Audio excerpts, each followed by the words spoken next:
Nah, baik, kita lanjutkan ya. Untuk yang ke bab yang ketiga. Bab yang ketiga yang kita bahas hari ini adalah faktor pendorong perubahan sosial. Hati-hati, ada faktor pendorong, ada faktor yang mempengaruhi. Nah, ini dua hal yang hampir sama tapi kemudian ada perbedaan. Kalau pendorong itu dibagi dua. Ada intern, berarti ini dari mana kalau intern?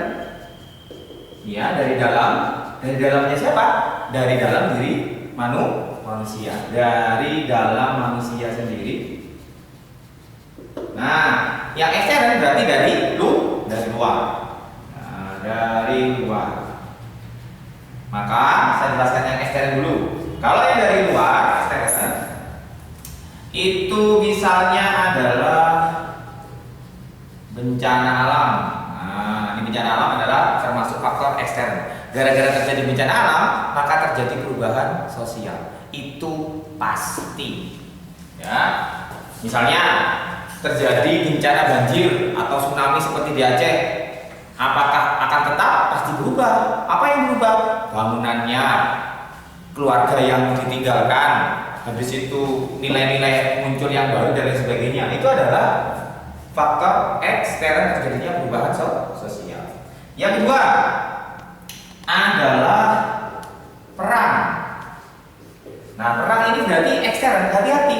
Kalau di intern itu juga ada yang namanya konflik. Nah, konflik sama perang itu dua hal yang berbeda ya. Coba terus dipotong. Kalau konflik itu terjadi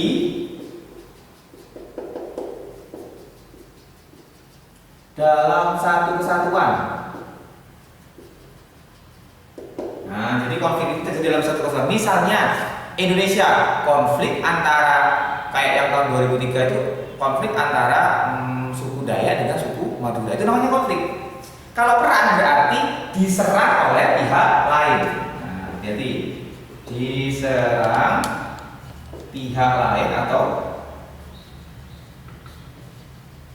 pihak luar, misalnya Amerika Serikat menyerang Irak. Nah, itu namanya perang, bukan konflik, ya beda.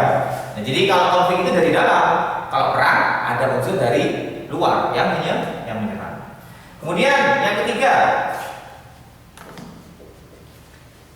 ketiga adalah pengaruh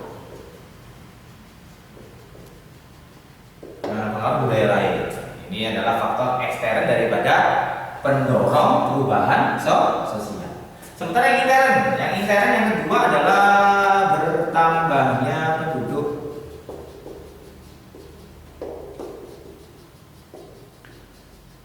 Atau berkurang juga boleh ya. Kalau penduduknya berkurang banyak, maka juga akan berpengaruh. Jadi bertambah dan berkurangnya penduduk itu mempengaruhi terjadinya perubahan sosial. Terus ada konflik, kemudian bertambahnya penduduk atau berkurang. Yang ketiga adalah penemuan baru. Nah, penemuan baru itu berasal dari orang yang ada dalam daerah tersebut. Gara-gara penemuan baru itu, maka kemudian akan muncul terjadinya perubahan sosial. Nah, ini kalau judulnya adalah pendorong. Ini judulnya kalau pendorong.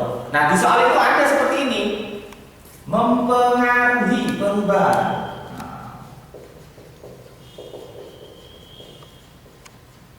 Hati-hati, jika pertanyaannya mempengaruhi, maka jawabannya ada apa? Ya, yang pertama adalah geografis, kondisi geografis. Misalnya, kalau di daerah pesisir, di daerah yang gersang, gitu, di daerah yang iklimnya tidak menentu dan sebagainya, itu mempengaruhi perubahan sosial. Itu mempengaruhi, bukan pendorong. Hati-hati antara pendorong dengan mempengaruhi. Nah, berikutnya selain geografis, yang kedua adalah faktor kepemimpinan.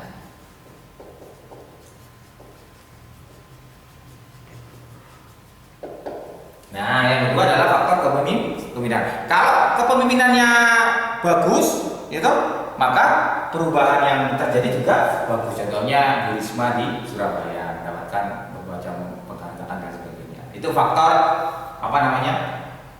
Faktor kepemimpinan. Yang ketiga adalah melek teknologi. Nah, itu ya. Yang keempat, yang keempat itu kalau nggak salah, keempat adalah kualitas penduduk.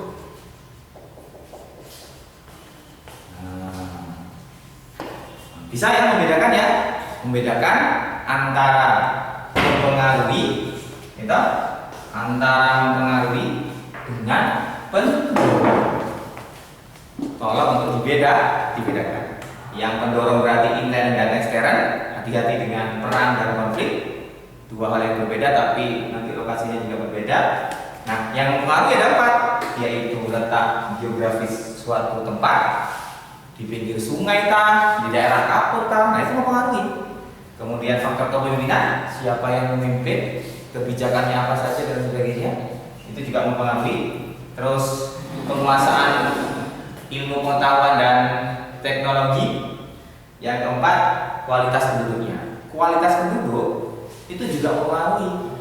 Kalau kualitas penduduknya bagus, misalnya lulusan perguruan tingginya sekian persen, kemudian tingkat harapan hidupnya tinggi, kesadaran akan kesehatan juga tinggi, itu juga akan mempengaruhi perubahan sosial. Sudah paham ya tentang faktor pendorong dan faktor yang mempengaruhi perubahan sosial.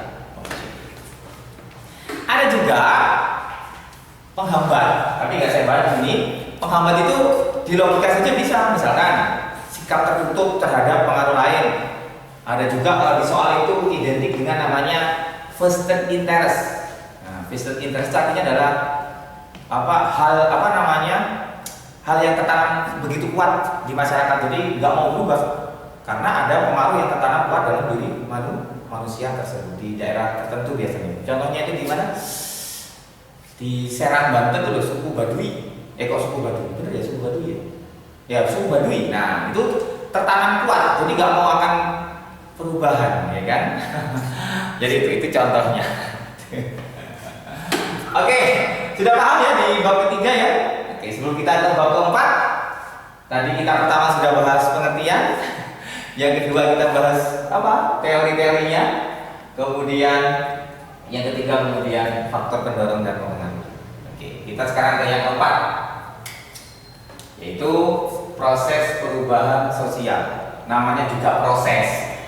Proses ini berarti bertahap dari A ke B, dari B ke C terus ke D. Nah, ini namanya proses perubahan sosial. Nah, saya singkatnya seperti ini. Disco bareng Nova dan Fenty di diskotik. Ya, di diskotik ini ya, di diskotik. Pak, bagaimana itu Pak ceritanya terus kok seperti itu? Ini memudahkan kamu untuk mengingat. Ya. Ini adalah salah satu teknik cara supaya kamu mudah mengingat. Disco itu identik dengan discovery. Ya.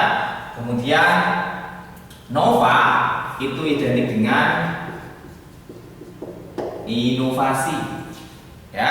Yang ketiga, Fenty itu identik dengan invention. Ya, Fenty, invention. Yang keempat ada discovery, inovasi dan invention. Yang keempat adalah di diskotik, itu berarti adalah difusi. Oke, ada berapa prosesnya? Ada 4. 1. Discovery, 2. Inovasi, ketiga invention, keempat difusi. Nggak boleh dibalik-balik, namanya juga proses. Nah, kamu misalkan mau buat donat gitu ya, caranya kamu bolak-balik, nah nggak jadi harus seperti. Baik, next. Saya jelaskan ya beserta contohnya. Nah, nih, discovery itu kalau di buku penjelasan seperti ini.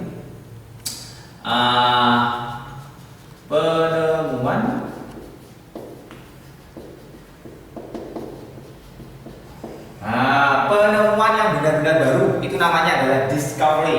Maka di sini contohnya adalah, saya contohkan lampu pijar, ya, oleh siapa? Thomas Alva Edison, ya. Thomas Alva Edison. Nah, ini namanya adalah discovery. Nah, coba gara-gara ini terjadi perubahan kan?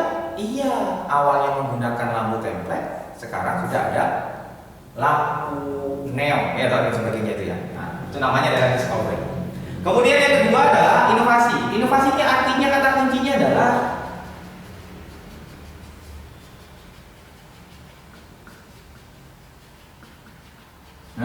pengembangan dari discovery. Jangan lupa. Jadi inovasi itu adalah pengembangan dari discovery. Maka contohnya di sini, kalau ini ada lampu, kalau dulu lampunya apa ya, sing abang itu ya, yang merah itu. Nah, sekarang sudah ada berkembang namanya lampu jenis apa? Neon, bener ya. Terus lampu apa namanya? LED, ya kan? Dan lain. Nah, ini namanya adalah inovasi. Gitu. Nah, discovery, inovasi. Yang ketiga adalah invention. Apa yang namanya?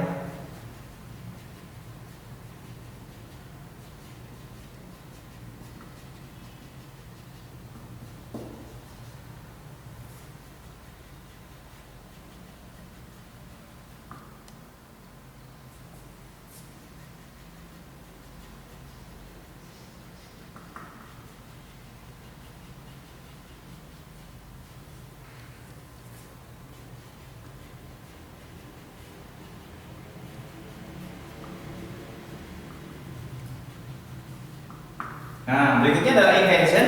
Invention itu berarti unsur baru yang sudah diterima, ya, yang diterima dari sini, kemudian oleh masyarakat dikembangkan dan berdampak dalam berbagai aspek bidang. Awas, berdampak dalam berbagai aspek bidang. Itu namanya adalah invention. Loh Pak, contohnya apa? Ini dia contohnya. Nih contohnya. Jadi nanti ada yang namanya tipe. Tipe apa? Tipe penyebaran invention, yaitu yang pertama adalah sifatnya adalah menyebar, yang kedua sifatnya adalah menjalar. Nah, ada menyebar, ada menjalar. Kalau menyebar, dari satu penemuan, dari satu inovasi akan menyebar ke berbagai bidang lainnya. Kalau di buku itu gambarnya seperti ini, sederhana ya. Maka di sini misalkan ini lampu atau neon dan sebagainya. Ini bisa dipasang, ini bisa di pendidikan, hiburan dan lain-lain. Ini namanya adalah pola tipe penyebar. Ya, jadi invention, penyebar apa namanya, penerimaan unsur baru dalam masyarakat, kemudian menyebar dalam berbagai macam aspek bidang. Jadi ada hiburan, ada pasar, ada pendidikan. Ini namanya adalah invention. Kalau menjalar berarti hanya satu bidang ya. Jadi kalau menjalar itu begini. Nah, begini. Pak, tanda panah ini menandakan apa? Menandakan perubahan fungsi. Awas, saya ulangi lagi. Tanda panah ini menandakan perubahan fungsi. Nah, di buku itu dicontohkan seperti ini. Ini pesawat, ya, awalnya untuk apa? Untuk mengangkut, ya benar. Kemudian gara-gara perkembangan teknologi dan sebagainya, kemudian berubah untuk kebutuhan perang. Nah, coba kalian pikir, dulu itu misalkan untuk mengangkut orang atau mengangkut barang dari jarak yang apa, dari tempat yang jauh untuk cepat bisa nyampe, ya. Tapi kalau sekarang sudah mengalami perubahan. Ini namanya adalah menjalar. Paham ya? 3, tinggal 1 lagi. Jadi proses perubahan sosial, Disco, bareng Nova dan Fenty, ada discovery, ada inovasi dan invention. Yang keempat ada difusi. Nah, difusi itu pengertiannya adalah nih.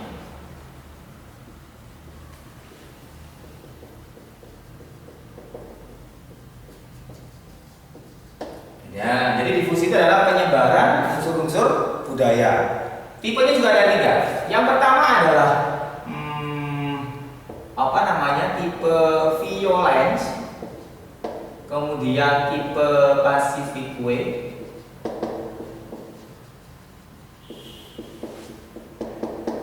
nah ini ada 3, ada cara violence, ada cara pasifik, ada cara simbiotik. Kalau violent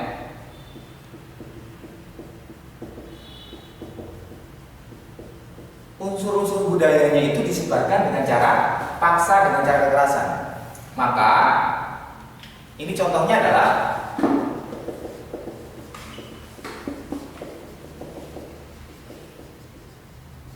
Jepang di Indonesia. Itu menanamkan pengaruhnya dengan cara paksa, atau boleh Belanda gitu boleh ya. Itu namanya adalah penyebaran unsur budaya secara paksa. Namanya adalah violence. Yang berikutnya pasifik. Kalau pasifik itu secara damai. Nah, kalau secara damai itu maka contohnya adalah agama. Nah, kalau simbiotik itu sudah mengalami penyatuan. Nah, penyatuan dengan unsur-unsur dalam masyarakat. Ini namanya adalah difusi. Jadi proses perubahan sosial itu setelah berubah maka disebarkan. Ya, disebarkannya dengan 3 tipe cara. Ada yang violence, ada yang spesifik, ada yang simbiotik. Begitu. Nah, dampaknya ada 2. Dampak dari apa ini? Dampak dari difusi. Biasanya disebut dengan ini ya.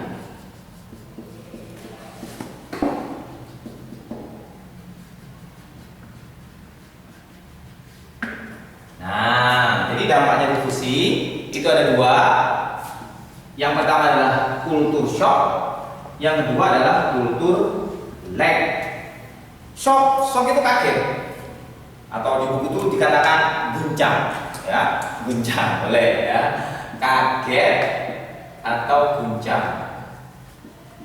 Nah, guncangan budaya itu namanya adalah kultur shock. Kalau kultur lag itu berarti ketimpangan.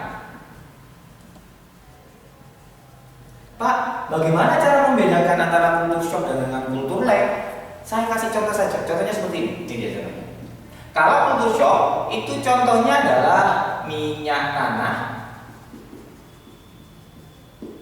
berubah menjadi gas. Ya, gas tabung gas. Nah, kita dulu banyak keluarga itu menggunakan minyak tanah.